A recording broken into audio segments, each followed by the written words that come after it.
Hello, this is the Jurassic expert here back with another video, and as you can see, we have the Tapejara, or Tapejara.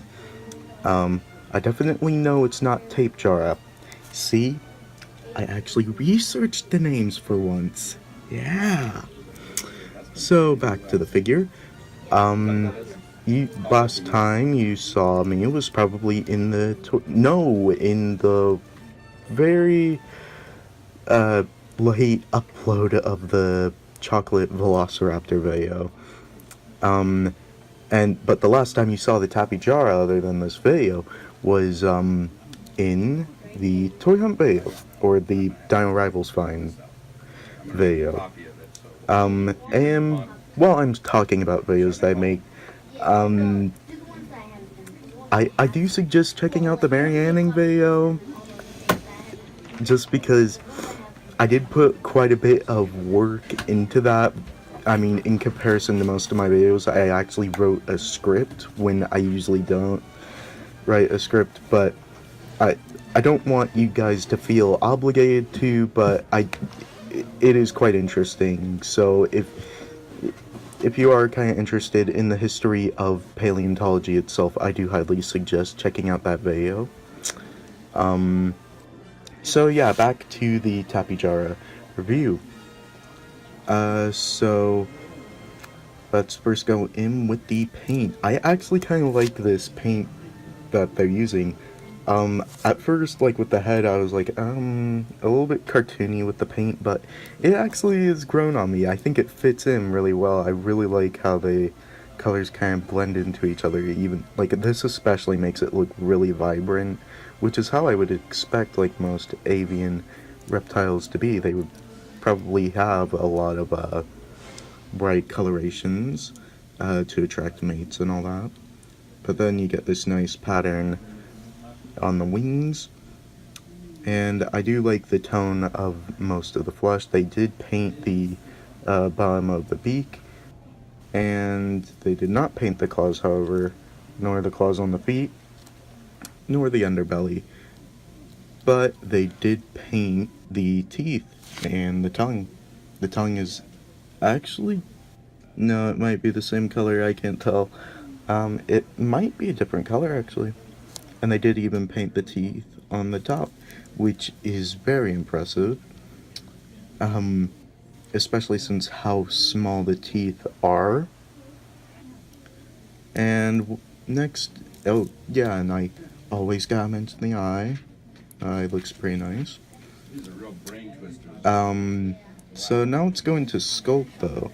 So one thing I want to mention, let's see if I could actually get a really good shot. You can't see it too well, but the tongue is actually sculpted. There are a little bit of wrinkles in there, and the top of the mouth is also sculpted, along with the if I could get it to focus back on the Tapejara, there we go, along with the little crust that is sculpted as well. It does get a little warped, but it is very thin plastic, so that's pretty much inevitable that it will be warped. The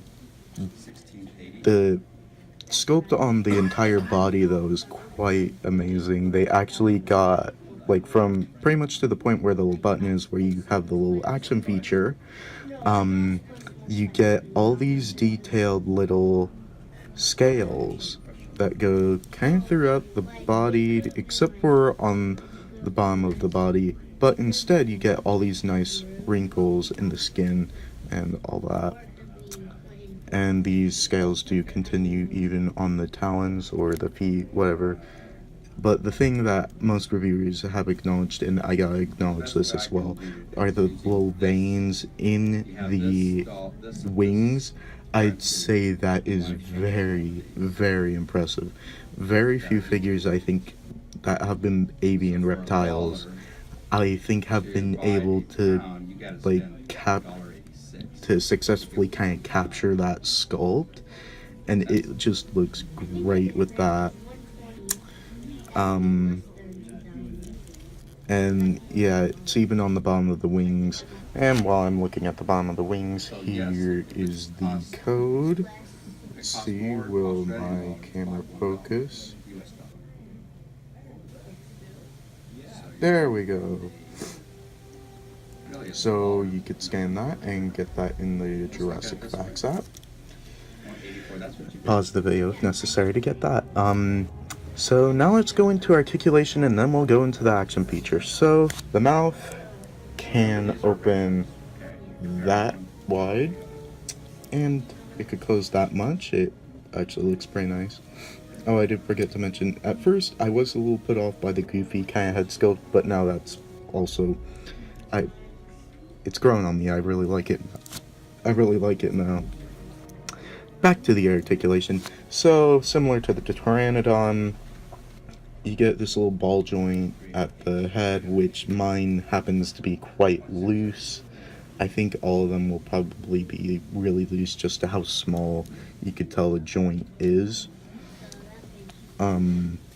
So both legs can go up that much, and they can go down that much.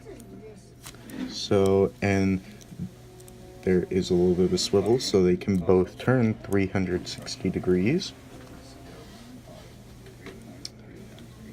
And yeah, that's about it for articulation. Now for the features, so as you can see, this little button here, you press that and the wings flap. Now, I kind of like what they did here. So they added in the articulation at kind of where the ankles would be of the Tapejara, instead of like with the Pteranodon, with the Rhamphorhynchus, with the Dimorphodon, where it would mainly be like just in the legs. But they actually made the wings attached to the legs, which I really like, because I do think that would be kind of necessary for like gliding and all that through the air. So yeah, I really like that little touch of detail that they decided to add. And I think Mattel has done really well with designing their own versions of these dinosaurs, which have never been really caught on in the Jurassic World films before. So yeah. And here is the Dino Rivals card. So yeah, I really love the artwork on these. I'm not planning on getting like every Dino Rivals just to get the card, because that would cost way too much money and I'd have way too many spares by then, because I really don't think I need 3 Indoraptors, actually 4 technically, 3 posable Indoraptors, and like 2 pouncing blues. So yeah. But still, I gotta acknowledge the artwork on these cards, and the Tapejara itself looks really nice. I do like this blue background, and there is like little blades of grass, and yeah, and it says Tapejara up there. And there are the stats, and the back is the same. And here, I bet, is what a lot of you really want. There you go. Just screenshot that, go to a Walmart or Target or whatever and ask them for it to check in the back if they don't have it on the main floor. So now for size comparisons, I'm just going to stand this up. So here is its size next to, for your human comparison, here it is next to Claire. So as you can see, this is a pretty, it's a small pterosaur, but yeah, I don't know, was Tapejara that big? It might have been, I don't think I've really seen a Tapejara fossil before. And for your basic attack pack, here it is next to the battle damage Velociraptor. And you could see that they are almost about the same length. Tapejara's wingspan is a little bit wider. And here it is for comparison with other pterosaur species, or reptilian, avian reptilian species. Here it is next to Dimorphodon. So their wingspan is about the same. Here it is next to the Ramperinchus. Wow, these are actually quite similar in wingspan. A lot of these are. And next to another flapping feature dinosaur, here it is next to the Legacy Collection Pteranodon. So, yeah, one thing I would say that I would suggest to Mattel is to try figuring out a way with future avian reptilian species, figure out a way to make it so that they can be perched and not just, like, constantly in a flying position, because I think that would be really cool to have. So, yeah. If you enjoyed this video, make sure to like, comment, and subscribe. And overall, I did like this Tapejara figure, I forgot to mention that. I do suggest picking this up, along with the Dimetrodon. So, yeah.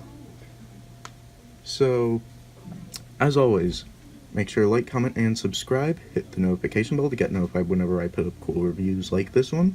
And as always, dinosaurs might be older than you, but you are never too old for dinosaurs. Bye-bye.